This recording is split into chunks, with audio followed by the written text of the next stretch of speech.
Opa! Fala, Sorival! Aê! Tudo bom? Beleza, e você? Ué, tamo aí. Então, você tá vindo de maratonas de lives, né? Rapaz, meu Deus do céu. O pessoal me chamou para fazer e estamos aí nessa aí. Mas eu reduzi, eu não aguento não. Eu tenho que ir lavar vasilha, nós estamos sem ajudante aqui em casa, aí tô pondo o lixo para fora, varrendo, e a mulher batendo na porta aqui enquanto eu tô fazendo live. Vambora, vambora. Temos que ralar. E aí nós estamos aqui fazendo muita live. Mas estou muito feliz de estar aqui.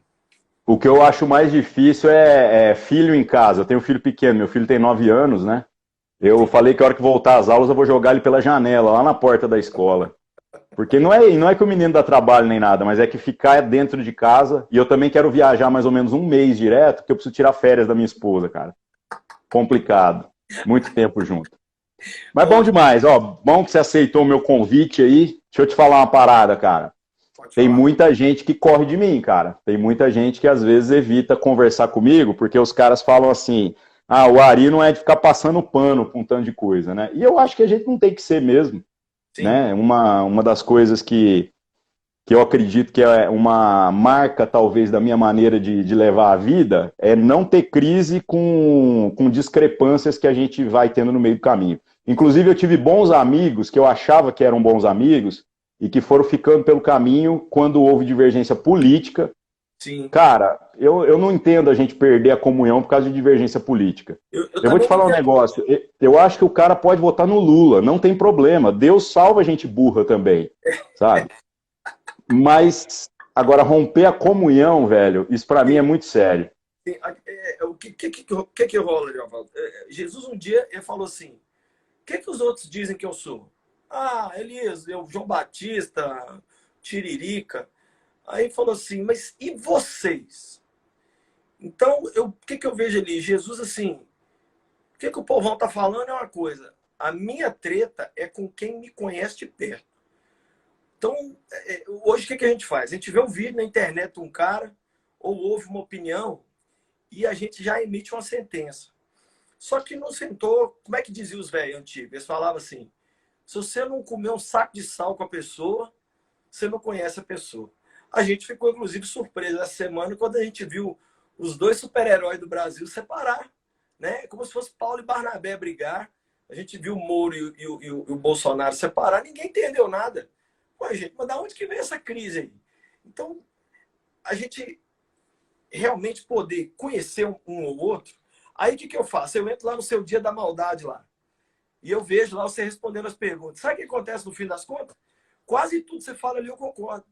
Uma ou outra coisa eu não concordo, e o que eu não concordo, sabe o que eu penso? Eu penso assim: minha mulher também não concorda comigo num monte de coisa. Direto, eu acabo de pregar, quando eu desço no altar, minha mulher fala assim para mim assim: ó, sermão foi bacana, hein? Mas aquele lance que você falou ali foi desnecessário demais. Eu falo assim: Mas mas é a diferença entre divergência e discrepância. Acho que essa é a questão. Porque divergência significa que lá no final nós estamos apontando para uma coisa diferente. sim, Aí é divergente. A gente sai junto e termina separado. isso. E a discrepância é diferente. A gente sai separado, pode até andar separado na jornada inteira, o que não tem problema, desde que no final seja convergente, desde que no final aponte para a mesma coisa. Foi a E mesma eu coisa. confesso, cara, que a minha experiência assim de caminhada tem feito com que eu seja mais tolerante na medida em que eu perceba que a mesma intolerância que eu manifesto para tudo aquilo que eu tenho discrepância, eu acabo sofrendo também com relação às pessoas que não querem fazer o que você está falando. A questão de vir entender as minhas dores, entender o meu contexto, para então entender as coisas que eu estou vivendo, né? Sim, eu comecei a mudar a minha cabeça, assim, até uns 30 e poucos anos de idade. Eu queria matar nego que falava mal de mim. Matar, matar mesmo, dar um teco no cara. Só que aí eu comecei a... Um dia uma pessoa falou comigo uma frase que me mudou. Falou assim: velho, não preocupa se os outros estão falando mal de você. Preocupa se o que eles estão falando tá certo ou tá errado. Aí eu comecei a ouvir. Então, eu vou te falar de verdade. Críticas que você já fez a mim me ajudaram. Me fez sentar e falar assim: cara, isso, beleza. Ele tá falando, ele tá bravo, ele tá falando, o jeito que ele tá falando, dá vontade de falar com ele, ir pra ponte que partiu. Mas peraí. O problema é que o que ele está falando está certo. Aí dá mais raiva ainda. Aí Aí você fala assim, o cara tá te xingando e ele tá certo. Pô, aí é o fim do mundo. Mas aí também tem gente que vem falar e que aí as pessoas estão ao seu redor e falam assim, ó, a gente te conhece, não tem nada a ver. Não tem nada a ver. Então, eu criei uma política para mim da seguinte maneira. Tipo Jesus diante de Pilatos. Pilatos deitou e sambou em cima de Jesus, a Bíblia diz que ele não abriu a boca. Mas quando os caras vieram para cima da mulher adúltera, ele falou assim, quem não tem pecado, atira a primeira pedra. Então, o que eu vejo aí? Um Jesus que não fazia defesa própria, mas um Jesus que virava o ninja em cima da defesa do outro. Então, eu comecei a criar, porque o meu avô e meu pai não são assim. Minha família, a gente tem um sangue, não sei se você já ouviu falar, Barreto, bicho. É nego bravo lá da Bahia, lá. Não fica também de conversinha, não. Se tiver errado também, fica nervoso. E aí eu comecei a pedindo a Deus, oh Deus, me ajuda, me acalma. Eu não pedi esse monte de seguidor na rede social. Eu não pedi essa projeção. Meu pai e minha mãe não são conhecidos, são dois professores. O pessoal começou a me ouvir, comecei a ter seguidor, resultado. Você começa a ter exposição, você começa a dar direito às pessoas de ter uma opinião sobre você. Aí vesti de chapolim, aí ferrou o mundo. Aí cheirei a Bíblia, aí desgraçou tudo. Aí falei que eu sou arminiano, o nego falou aí, ó, tá endemoniado, nem o gadareno tem mais demônio do que esse bicho. Mas essa é a questão, essa é a questão. Apareci com Sila Malafaia. Aí o nego falou assim, putz, agora não, ele já é parte da trindade do mal. E foi. E aí, eu te confesso que eu comecei a fazer assim. A semana passada eu vi um amigo meu sendo xingado. Eu entrei, vou falar o nome aqui que eu não tenho vergonha, não. O Thales. O dia que o Thales fez aquele vídeo lá, rapaz, o mundo caiu em cima do Thales. E o Thales errou mesmo. Errou. Fui lá e defendi o cara. Eu falei assim, ó, eu conheço o Thales, ele fez besteira, mas eu gosto do cara. O cara, dá uma chance a ele. Aí o pessoal escreveu assim, puxa saco de gente famosa. Você é um idiota, pá. Mas eu saí em defesa do Thales. Você tem ideia? Eu nunca mais vi o Thales depois do dia que eu defendi. Nunca mais. Mas quando falaram mal de mim esses dias aí, por causa de posicionamento político meu, eu calei a boca. Eu fiquei na minha. Falei, vamos brigar por causa desses homens, nada. Então eu tenho muito esse pensamento assim de não me defender, mas defender quem eu amo. Essa questão é muito séria, né? Porque eu começo a olhar algumas pessoas na minha vida que compraram brigas também quando eu me envolvi com outras questões polêmicas. E aí eu começo a perceber também alguns padrões, talvez, na nossa maneira de viver, né? De caminhar ministério. E muita gente, às vezes, não tem consciência de que a gente não tem planejamento para fazer coisa polêmica.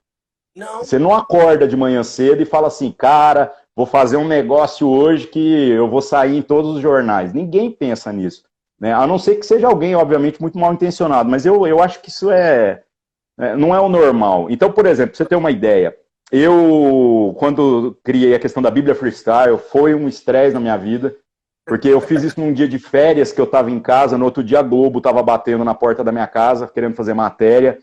E aí eu comecei a me lembrar, eu estava tentando fazer uma lista, né, também de coisas que eu me envolvi, e todas foram assim, uma de cada vez. Cara, eu tirei uma foto uma vez pagando bundão, velho, e mandei no grupo da igreja, cara. Pensa no tipo da coisa. Ainda bem que a foto sumiu, ninguém tem essa foto mais. E eu ainda virei a cara do lado, assim, ó, pra aparecer, cara, pra todo mundo saber que era eu. É o tipo das coisas que eu olho e falo assim, gente, eu era um pouco mais retardado, né? O que eu fiz um dia? Eu vesti uma camiseta que tinha um menino fazendo bunda lelê na camiseta. E aí eu vesti a camisa, mas não me liguei. E era dia de eu participar do louvor da igreja. Quando eu cheguei lá na frente, que eu ia ser só back, o cara falou assim, ó, o menino que vai dirigir não veio, você vai dirigir. Rapaz, eu fiz o louvor, quando eu tô vendo todo mundo com a cara de demônio me olhando, acabou, passou que assim, vem cá. Cara, você dirigiu o louvor com a camiseta com bunda lelê, cara. Você é um moleque irresponsável. Aí eu fiquei pensando, depois eu ouvi meus amigos falando assim, você fez de propósito, pode falar.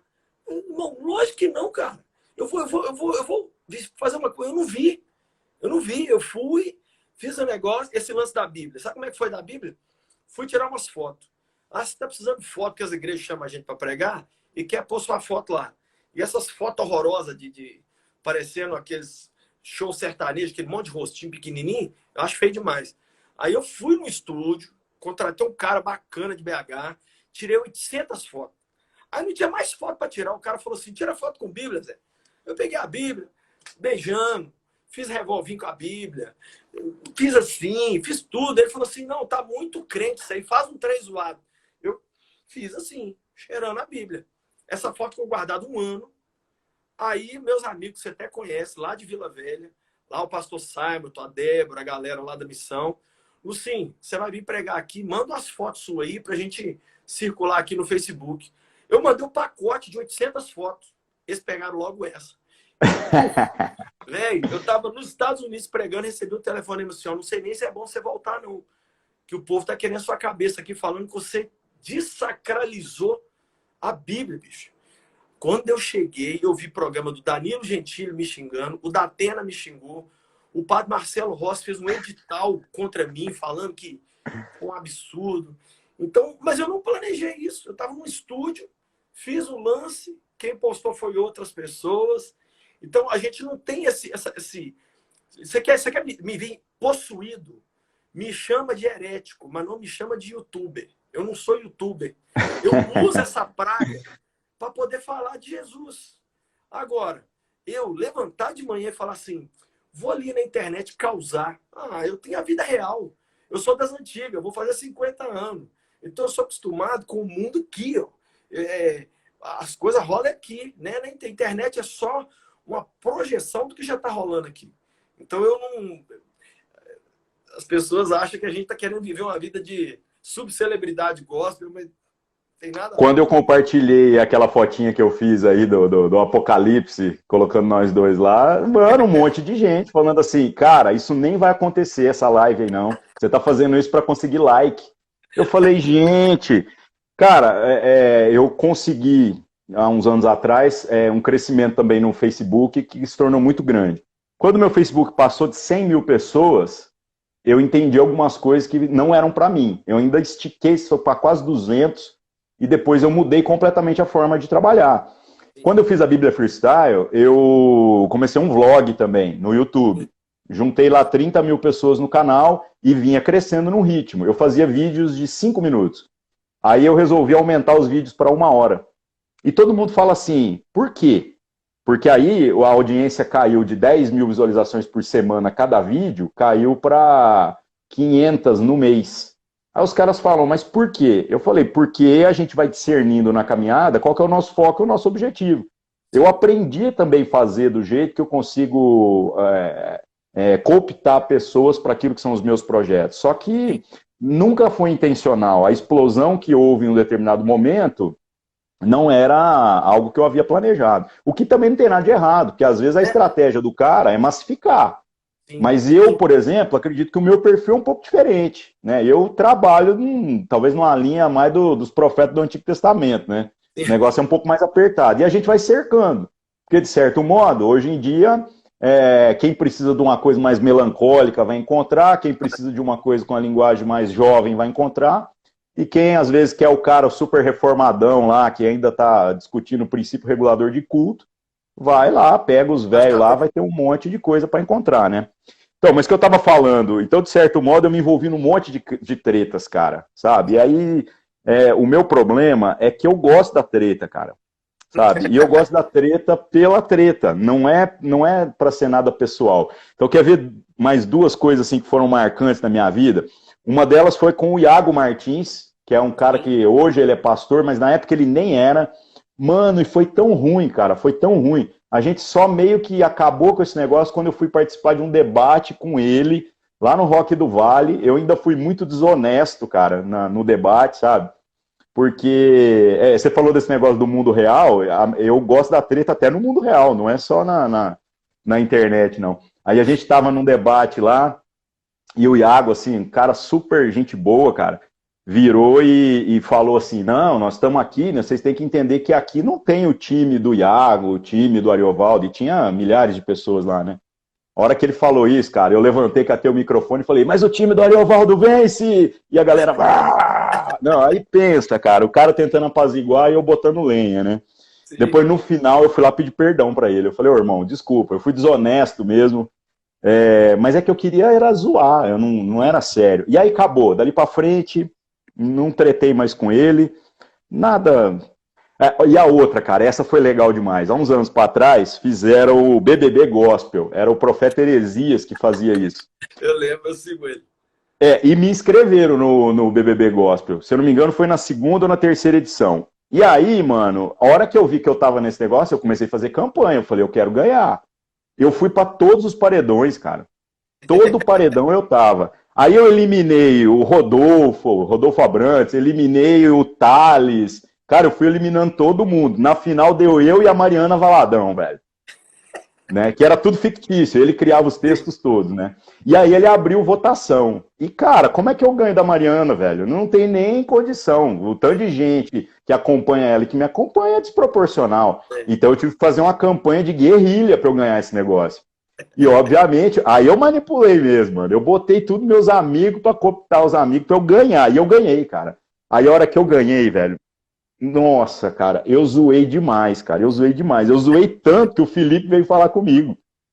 Meu Deus, nesse nível. É, desse nível. Porque ele falou assim, não, cara, aí você desrespeitou minha esposa. Não, mas aí eu tive que assim, não, irmão, desculpa, não foi essa a intenção, tal. Né? Mas para você ver, cara, é uma coisa que era só brincadeira, só zoeira, pensei, quem que vê isso, né? Agora, E no final as coisas acontecem. você pensa aqui duas coisas, algumas coisas que eu vejo que a gente é, assim, você é um cara muito família, eu te acompanho, eu sei que você é um cara família, gosto de família, e eu também sou muito família. Isso para mim hoje fala mais do que muito posicionamento teológico do cara, que tem muita gente falando muito, mas você olha para dentro da casa do cara, é um lixo. Outra coisa, eu vejo que tanto você quanto eu, a gente, guardado as devidas proporções, nós somos chamados para poder quebrar muito da religiosidade da igreja brasileira. Eu, dentro do mainstream aqui que tem, que eu também sofro muito. Esses dias eu fui na igreja, cheguei lá, eu fui de All-Star, com calça jeans normal, uma camiseta do Mickey. Cheguei lá, eles não me deixaram nem entrar. Falei assim, não, isso aqui pode ir embora, você não é... Eu falei, cara, como vocês me convidam para vir numa igreja? Vocês nunca viram um vídeo meu, poxa? Não, mas o seu jeito. Eu falei, jeito? Então vocês não iam nunca aceitar João Batista vir aqui nessa igreja, que o cara parecia o Capitão Caverna, pô. Vocês ainda estão nessa e me chamam. Vocês merecem ficar sem uma pregação aqui hoje. Então, eu vejo que você quebra muito da religiosidade. Eu quebro muito da religiosidade dentro de um outro grupo, mas a gente quebra. A gente partilha de opiniões políticas muito parecidas. Uma coisa ou outra que a gente discorda, que eu vejo lá no... Porque eu não tenho saco para aquele negócio que você faz, de responder pergunta. Aquilo ali, eu não tenho paciência. Eu tenho paciência para ler, mas eu não tenho paciência para responder, porque eu acho as perguntas muito burra. Muito burra. Lucinho, o que você acha de... Coisas que eu falo assim, não tem pergunta. Um dia até eu vi que você colocou lá assim, não vou responder pergunta burra. Porque a pergunta burra, ela parece que te põe burro também se você responde. Então, eu quero uma conversa melhor. Eu quero uma conversa maior. Então, eu faço os vídeos, faço vídeo diário para o YouTube, mas acabou que com o tempo... Aí eu vou te contar uma história aqui. Um amigo meu chegou perto de mim e falou assim, ele é amigo seu também. Como é que você fez para você e o Ariovaldo estar conversando de novo? Falei, que eu fiz? Eu não fiz nada. Nós somos seres humanos, a cabeça da gente vai mudando, a gente vai dando F5 aí, vai se atualizando, e de repente você começa a ver que quem batia nas suas costas às vezes não era seu amigo, e quem às vezes te criticava é o cara real, é uma pessoa que é bacana. É? Não, cara, porque se tem duas coisas que a gente achava que era impossível de conciliar no cristianismo brasileiro, era algum dia o Ariovaldo e o Lucinho tá junto. Eu não sei se você lembra na época da eleição, esses eram memes seu e meu, que eles colocaram a sua foto e escreveram assim, Lucinho, segundo o Datafolha. Você lembra? Lembro, eu até compartilhei isso aí.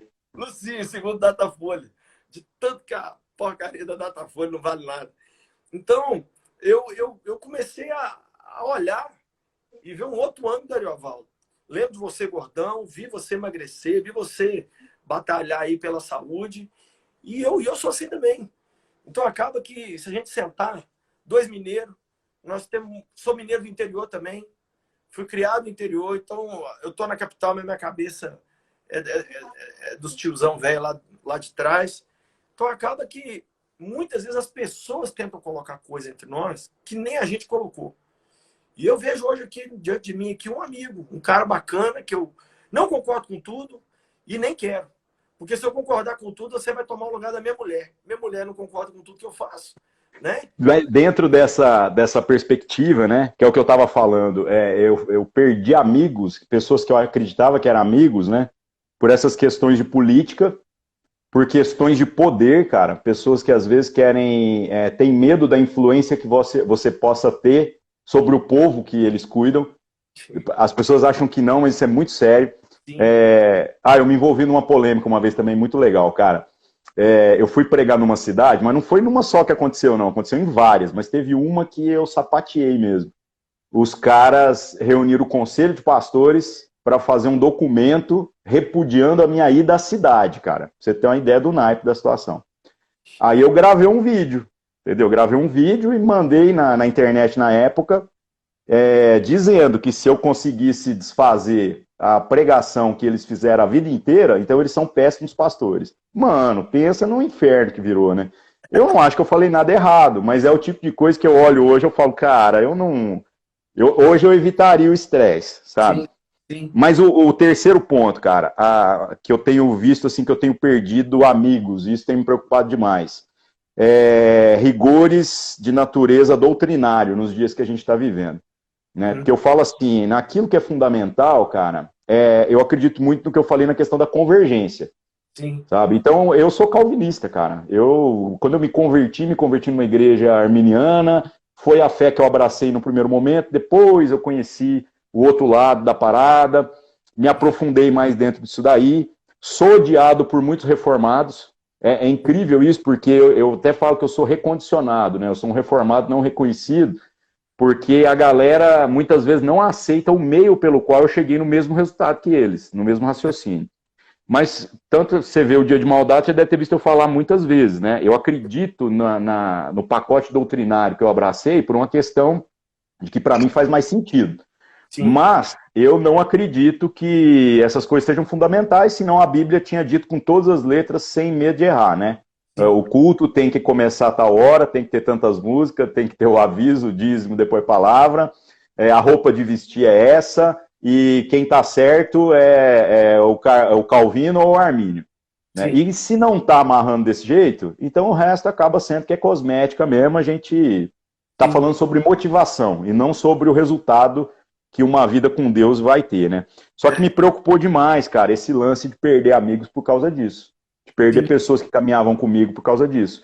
Porque aí eu pensei assim, cara, esse negócio de ser irmão de fé, ou a gente sempre é, ou a gente nunca foi. Isso é algo que precisa ser muito levado a sério. Então, por exemplo, eu tenho duas irmãs, né, de sangue. Se as minhas irmãs, elas desandam na vida, eu não deixo de considerá-las como minhas irmãs por conta das circunstâncias que são as escolhas que elas fizeram na vida. Muito pelo contrário. Eu aí me inclino até mais no sentido de estar disponível, de tentar ficar perto, de tentar influenciar de alguma forma para que a coisa volte para aquilo que é o correto perante a família. Agora, quando a gente fala em termos de fé, cara, mano, a gente não vê a pessoa que a gente tem divergência como um problema nosso. E é por isso que eu tô falando, eu não tenho crise com essas discrepâncias. Eu não tenho crise, cara. Eu tenho coisas que eu não quero nem concordar, tem coisas que eu não quero nem conversar, porque às vezes é melhor a gente deixando de lado para não entrar no estresse. Mas esse rompimento da comunhão, isso para mim é muito sério. E é o que está acontecendo nos nossos dias, né? Nós estamos igualzinho, o fulano era de Paulo, de Apolo, agora tem a galera no chat aqui. Você é do Anderson Silva ou é do fulano? Você é do Malafaia ou do Paulo Júnior? Não, escuta, eu fiz isso esses dias aqui em casa. Comprei uma banana, descasquei a banana, a ponta da banana toda podre. O que eu fiz? Arranquei a ponta podre e comi o resto. Hoje, eu olho para o Ariovaldo. Que eu falo assim, isso aqui não dá, velho. Não dá. Eu simplesmente coloco aquilo de lado, mas aí eu pegar o cara todo e descartar a pessoa toda, acho que isso aí É um exagero, né? é um exagero, é uma coisa desnecessária, e eu acho Cara, que eu não quero que façam isso comigo. Então, não, assim, mas eu anotei um negócio aqui sobre a sua maneira de trabalhar, que eu coloquei na lista de divergências que eu sempre tive e que hoje em dia eu mudei de opinião por causa da minha experiência prática. Eu sempre achei o jeito de você trabalhar com o jovem, às vezes, um pouco reducionista. Esse era um ponto de vista meu. Não é aí não é nem uma questão bíblica. sim. Não é nem uma questão bíblica. É uma questão de que eu olho e falo assim, eu gosto de um negócio, um caldo um pouco mais grosso. Uhum. Só que eu tenho 41 anos. Eu não sou um adolescente. Só que tem um detalhe, cara. Eu odeio jovem, velho. Eu odeio jovem. Você falou, por exemplo, essa questão de que você odiava a pessoa que às vezes taca pedra na gente e tudo mais, né? Que é uma coisa que você teve que superar. Não, eu odeio os meus irmãos, entendeu? Eu sei que eu fui chamado para amar, mas eu vou te falar. Eu odeio dois tipos de gente na vida da igreja. Eu odeio o jovem e eu odeio o velho. Só esses dois. Né? O resto, eu não tenho problema. Por quê? Porque o jovem, quando eu era jovem, era instintivo a questão da comunicação do evangelho. Eu estava falando de igual para igual. Mas à medida em que eu deixei de ser jovem, eu entendo que eu perdi a sensibilidade para me relacionar com pessoas de outro perfil. Sim. Então hoje, quando eu olho com quem eu mais me comunico, são pessoas de 25 a 35, 38 anos, cara. Uhum. Né? É o público que eu consigo alcançar, muito mais.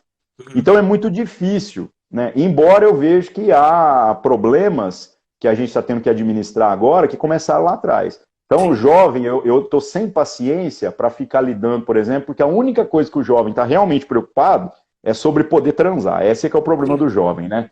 Só que quando a gente não consegue focar em fazer um trabalho que leve essas pessoas a uma jornada com Deus, isso desemboca depois exatamente no perfil de pessoas que eu estou trabalhando hoje. E qual é o perfil? De gente que agora que casou, a gente tem que gastar o maior esforço, o maior empenho para ver se transa. Sim. Para ver se faz aquilo que queria fazer antes e que agora não quer fazer mais, né? Então tá tudo ligado, velho. Essa é que é a grande crise. E eu já reconheci que eu não tenho habilidade para esse negócio, cara. Então, na boa, mano, na boa, eu já tô virando falando assim, eu tenho que olhar o meu filho tem 9 anos. Então, digamos que eu bote aí mais 5 anos nas contas do meu filho quando ele tiver 14, né? E aí eu penso, se ele depender da minha comunicação com gente da faixa etária dele, ele tá ferrado, mano. Sim. Eu vou precisar de ajuda de quem puder ajudar com o que for, mesmo que eu ache que às vezes é raso demais. Mas também isso é arrogância, porque a gente acha que a gente já começou comendo churrasco de uma vez, né? E que a gente também não foi alimentado com coisas que eram mais, sei lá, mais sopinha, né? Eu sempre fui sopinha intencionalmente. Eu sou um evangelista. A única coisa que eu me propus a saber na vida são as 4 leis espirituais. E mesmo assim eu sei mal. Então as pessoas falam assim, o Lucinho é raso teologicamente. Sai da boca dos caras como xingamento, entra no meu ouvido como elogio. Porque eu não quero ser. Eu não quero pregar para Nicodemos. Eu quero pregar para mulher adúltera.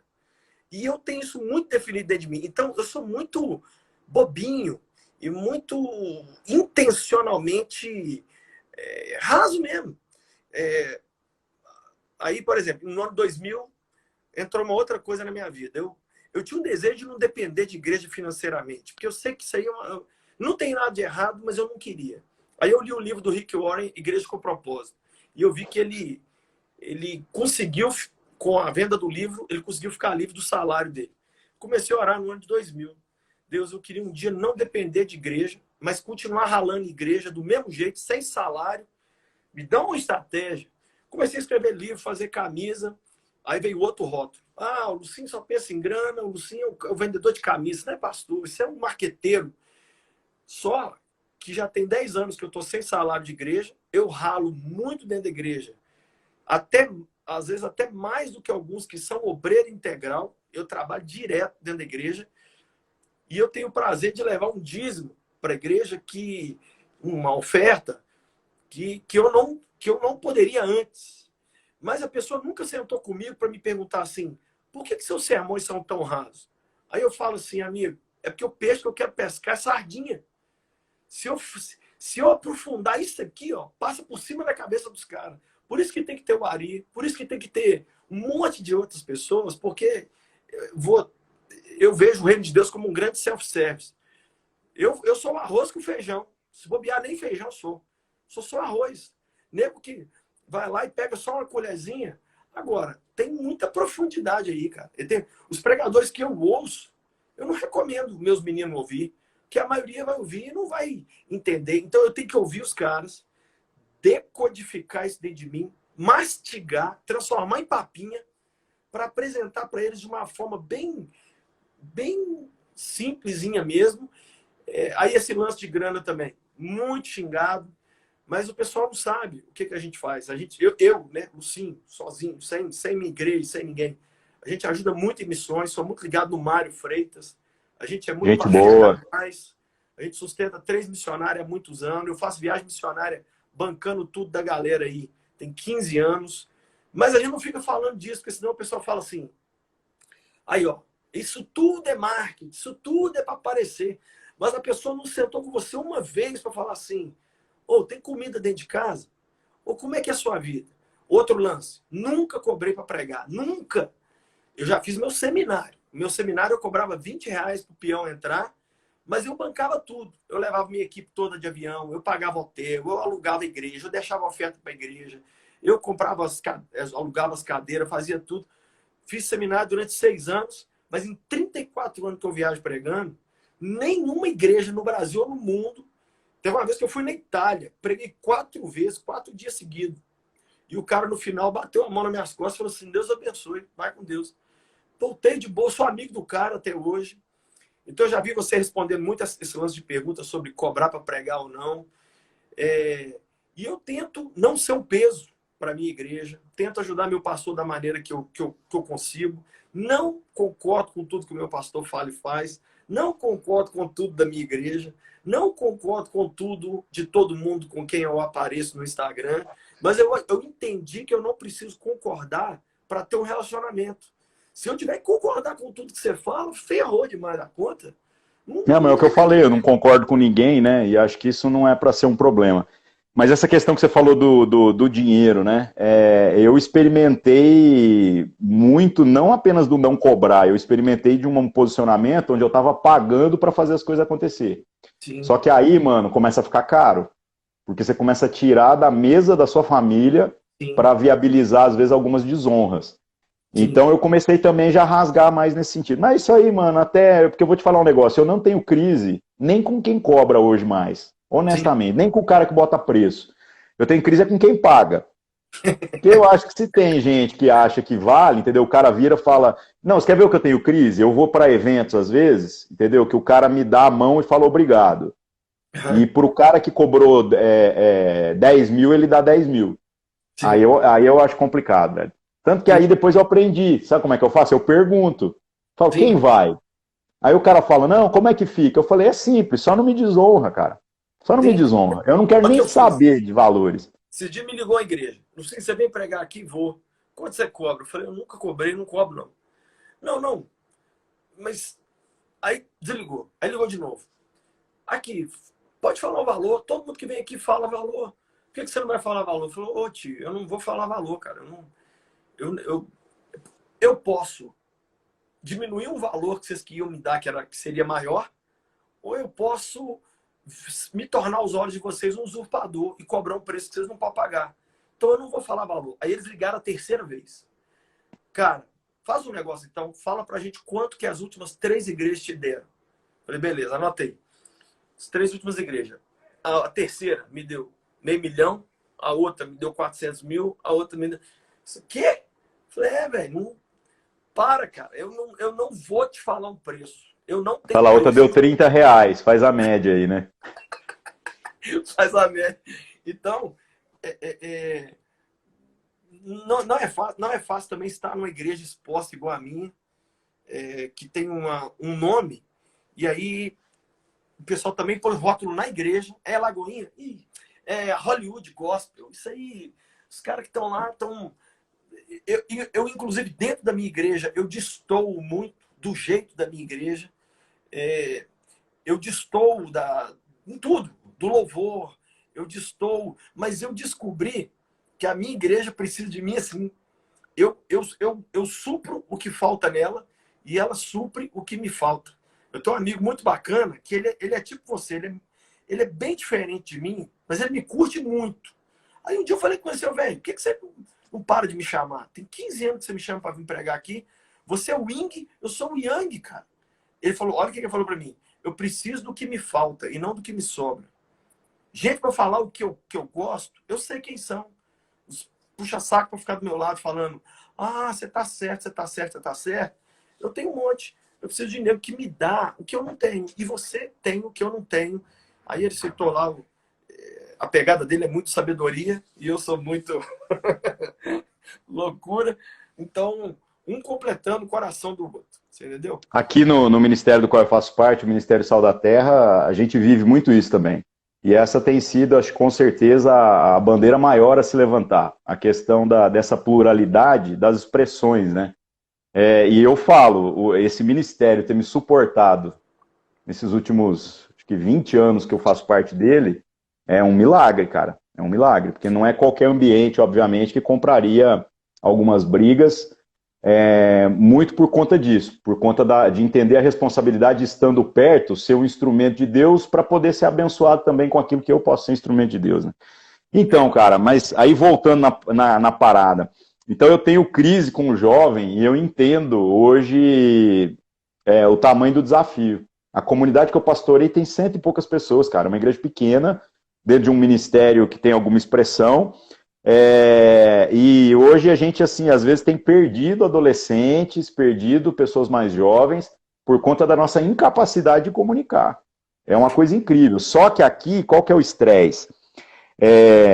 Não é só o conhecimento de como fazer, é a vocação. Nós ainda estamos procurando a pessoa que tem essa vocação para poder abraçar. Sabe qual que era o meu desejo mesmo, cara? Fala assim, o que eu gosto. Você falou assim, eu sou um evangelista, né? Eu também me considero. O que eu tenho mais prazer de fazer é trabalhar rua, principalmente com gente desgraçada. O cara que odeia o evangelho, esse eu adoro. O cara que repudia o evangelho e prostituta, morador de rua, bêbado, mano, isso aí pra mim é o céu. Só que Deus, ano após ano, me arrastou na direção contrária a isso. Hoje eu tenho trabalhado muito mais com pastores do que propriamente com esse tipo de coisa. Então, às vezes, a minha vontade, em muitas situações, era dar um pé na bunda dessa parada toda, falar, morram, já que eu odeio os jovens e odeio os velhos, né? Odeio os irmãos que Deus me deu para que a gente seja responsável. Eu falar, eu vou para a rua, onde lá eu tenho um mínimo de gratidão por parte das pessoas. Só que aí vem o Espírito Santo trabalhando na vida da gente e fala assim, você não vai fazer o que você gosta, você vai fazer o que eu estou dizendo que é para você fazer, né? E aí... Eu vejo uma coisa engraçada aqui. Era para você ser líder de jovem pelo seu perfil e não pastor-presidente de uma igreja. E era para eu ser pastor-presidente de uma igreja pelo perfil que eu tenho e não líder de jovem. Mas é o que você falou, é a questão da vocação. Não adianta colocar um goleiro para centroavante. Não adianta, não é que o cara tá errado. É simplesmente os 5 dons ministeriais. Não adianta você forçar um profeta a virar mestre. O cara... Por mais que treine, fica medíocre, né? O cara ele não nasceu com um dom natural. Você vai colocar nele um dom... Fica uma coisa que todo mundo vê que é fake. Então, eu já é o contrário. Se você falar comigo assim, Lucinho, o pastor não vai poder vir no culto de domingo, prega. Aí eu passo o rabo. Aí eu pego o rabo, que eu vejo aqueles senhores... Eu falo que adulto gostar de mim é efeito colateral. Alguma coisa deu errado. Não era para ter acontecido. Então, eu penso no adolescente e no jovem. A minha cabeça... Mas não vai ficar assim para sempre. Por quê? Porque eu estou envelhecendo. O que ainda me mantém um pouco conectado com esses meninos são meus 2 filhos, que são adolescentes, e que viram para mim na cara de pau e falam assim, pai, que roupa de tiozão desgraçado é, pai do céu. Você citou uma música de um cara que já morreu. Deixa de ser ridículo, pai. Pai, você pregou, foi bem, mas aqui, para de contar que a piada ali é a morte. Você tá ficando muito... Então, eles me atualizam, tá ligado? Eles vão me atualizando e eles não me deixam virar. Mas eu vou virar. Não tem jeito de eu não virar o tiozão. Sabe como é que acaba eu quebrando o paradigma? Ao contrário, cara. Eu chego num lugar, por exemplo, aí as pessoas olham para mim e pensam assim, não, acabou. Esse cara é o cara dos jovens. E aí eu ganho os velhos, cara. Sim. Entendeu? A única coisa que eu preciso, eu chego num lugar, mano, é os olhares, assim, de quem é esse desgraçado. Mano, te contar uma que aconteceu esses dias. Eu fui pregar em Vitória, no Espírito Santo, numa igreja batista. E era o culto de ceia, velho. Só que eu fui de calça, obviamente, né? Mas eu não fui de roupa social, eu fui de camiseta e tal. Eu fui de calça porque eu sabia onde eu tava, é óbvio, eu não vou lá para desrespeitar ninguém. Mas era o culto de manhã, cara, na escola bíblica dominical e tal. Aí na hora depois que fizeram, que eles estavam celebrando a ceia antes da palavra, os diáconos foram lá, pegaram os elementos, e aí eles foram servir as pessoas. E eles me pularam, cara. Eu tava sentado no primeiro banco, cara. Mano, Eu imaginei isso. rolou um incidente diplomático ali, porque o pastor que estava lá em cima, e uma coisa curiosa, nessas igrejas muito tradicionais, né, os diáconos servem, depois eles sentam, aí vem outros para servi-los, né? Eles não podem nem servir uns aos outros, tem todo um ritual ali, uma liturgia. Então você imagina o rigor da coisa. Aí eu fui pulado. Cara, o pastor, a hora que viu, porque ele ia me anunciar dali 2 minutos para eu pregar. Aí ele pensa assim, esse cara serve para pregar, mas não serve para tomar ceia. Aí o que ele fez, cara? Ele quebrou o protocolo e foi lá e tomou uma bandeja e veio me servir. E todo mundo assim, mas cara, a hora que eu vi aquilo, eu pensei, eu sei onde eu tô e eu sei o que esse cara fez. Mas se eu não tivesse tomado ceia também, não teria estresse nenhum. Teria estresse pros irmãos depois. Porque depois eles ficariam mal. Cara, a hora que o pastor me anunciou, velho, pensa nos olhares, assim, né? Todo mundo achando que eu era o cara que tava passando e entrou. Mas aí eu preguei. E aí acabou o problema. No final, tá tudo tranquilo, os irmãos vieram tudo conversar. Uma vez numa igreja tradicional também, chegou uma senhora e um velhinho comigo, chegou em mim assim e falou assim, não, eu queria fazer um comentário sobre a sua pregação. Você não fala como crente. Aí eu falei assim, obrigado. Aí ele disse assim, não, mas não era um elogio.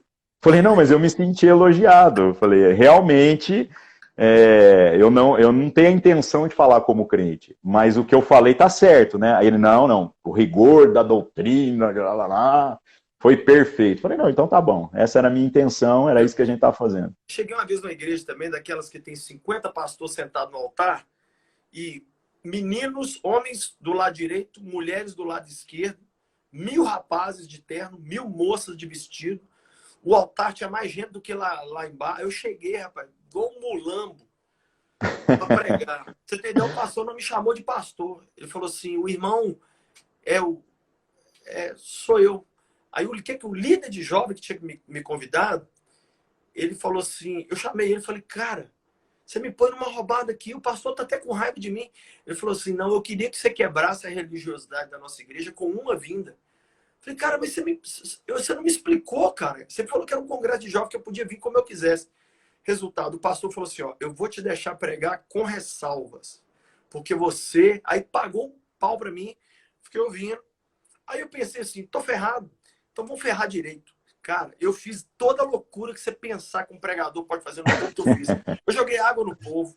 Eu mandei, olha pra pessoa do lado e fala assim, ô cabeção, ô idiota, você vai abrir sua cabeça que dia? Ou você tá achando que você é membro fundador dessa igreja aqui, que você é mais crente que os outros? Mas eu pulei dentro dos caras igual um ninja. Acabei de pregar, aí veio o pastor pro meu lado com mais uns quatro pastores. Falei assim, vou receber voz de prisão. Ele chegou e falou assim, era sábado de manhã. O pastor poderia ficar e pregar mais 3 vezes hoje pra gente? E eu? Ele falou assim, o irmão, eu quero pedir perdão, o irmão tem aquilo que nos falta e tal. Então, assim, eu já vivi isso aí demais que você falou aí, de chegar num lugar, ser olhado de cima e embaixo, ser julgado, por causa do meu jeito de falar, meus amigos, mas a gente não pode parar, a gente tem que continuar, né? E tá aqui hoje, cara, é uma coisa bacana demais. Tá aqui hoje com você. Para quem não acreditava no apocalipse aí, o sinal que faltava chegou. Agora segura aí, Covid. Que agora... Estamos convergendo, né? Graças a Deus. Cara, um último aqui que eu queria contar também, muito zoado. Você vai participar de fóruns de debate, coisas mais teológicas mesmo, né? Eu vou muito nesse tipo de evento. E é fria, cara. É o tipo de coisa que eu não recomendo para ninguém.